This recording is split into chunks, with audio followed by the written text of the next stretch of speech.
Shalom, selamat pagi keluarga besar Happy Soul Family yang terkasih dalam Tuhan Yesus. Sebelum kita mulai hari ini, mari kita mendengarkan firman-Nya. Ayatnya masih diambil dari Lukas 15 ayat 20 ya, dengan tema yang sama atau judul yang sama, Abba Love bagian yang ketiga. Maka bangkitlah ia dan pergi kepada bapaknya. Ketika ia masih jauh, ayahnya telah melihatnya, lalu tergeraklah hatinya oleh belas kasihan. Ayahnya itu berlari mendapatkan dia, lalu merangkul dan mencium dia. Saudara yang terkasih dalam Tuhan Yesus, ayat yang saya garis bawahi pada hari ini adalah ayahnya itu berlari mendapatkan dia, lalu merangkul dan mencium dia.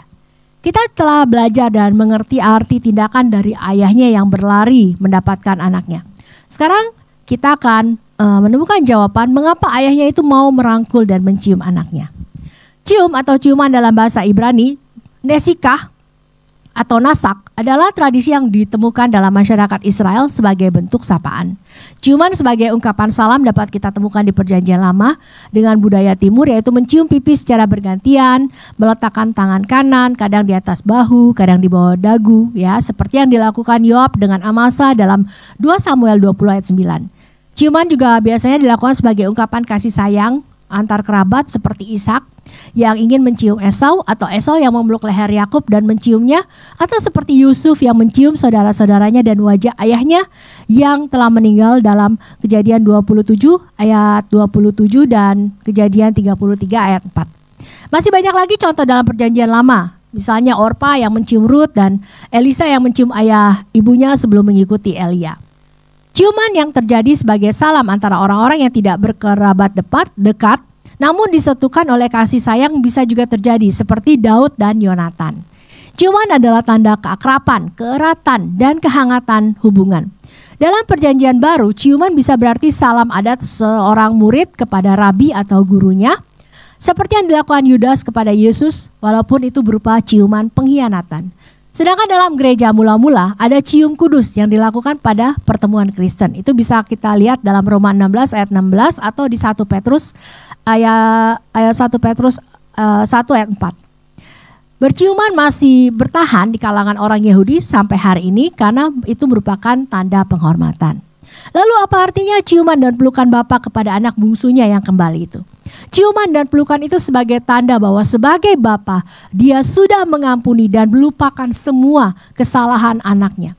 Dengan ciuman dan pelukan itu, sang bapa lebih dulu menunjukkan sikap yang menenangkan dan menghilangkan segala keraguan dan ketakutan anaknya yang ragu dan takut kalau ia tidak diterima, tidak dimaafkan, apalagi tidak diperlakukan dengan baik.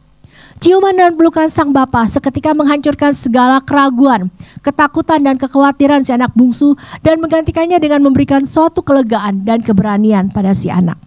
Rasa percaya diri si anak meningkat dan dia pun merasa diterima dan diampuni. Perlakuan yang diterima dari bapaknya itu membuatnya semakin menyesal atas kebodohannya dan waktu yang sudah dibuangnya begitu saja. Saudara yang terkasih dalam Tuhan Yesus, bukankah perlakuan yang hangat itu juga kita terima saat kita datang kepada Bapa di surga dan mengakui segala dosa dan kesalahan kita? Mazmur 103 ayat 12-14 mengatakan, sejauh timur dari barat, demikian dijauhkannya daripada kita pelanggaran kita. Seperti Bapa sayang kepada anak-anaknya, demikian Tuhan sayang kepada orang-orang yang takut akan Dia, sebab Dia sendiri tahu apa kita. Dia ingat bahwa kita ini debu. Itulah kasih Bapa yang luar biasa yang jauh melebihi apapun.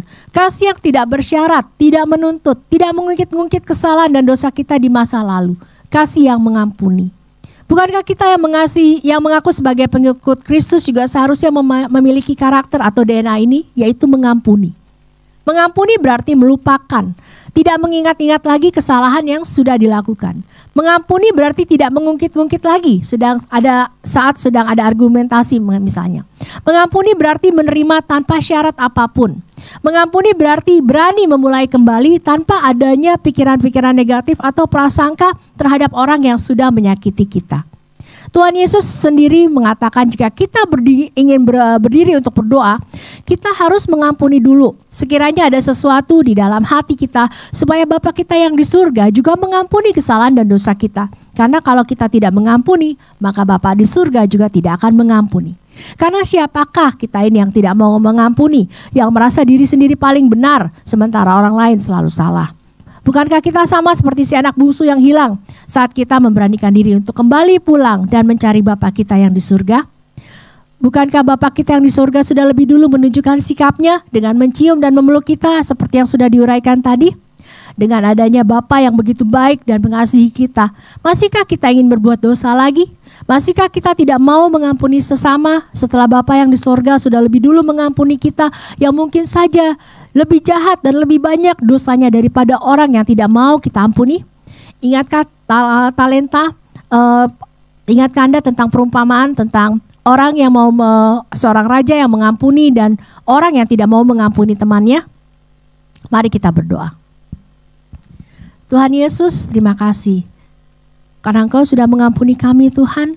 Segala dosa, kesalahan, pelanggaran kami tidak Kau ingat-ingat lagi, sehingga kami boleh menjadi seperti sekarang. Kami boleh dengan berani datang ke hadapan-Mu. Kami boleh mengaku sebagai anak-Mu.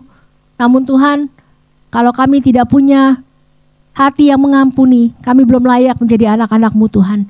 Karena itu Tuhan Yesus, saat ini kami mohon Engkau ajarkan kami Tuhan.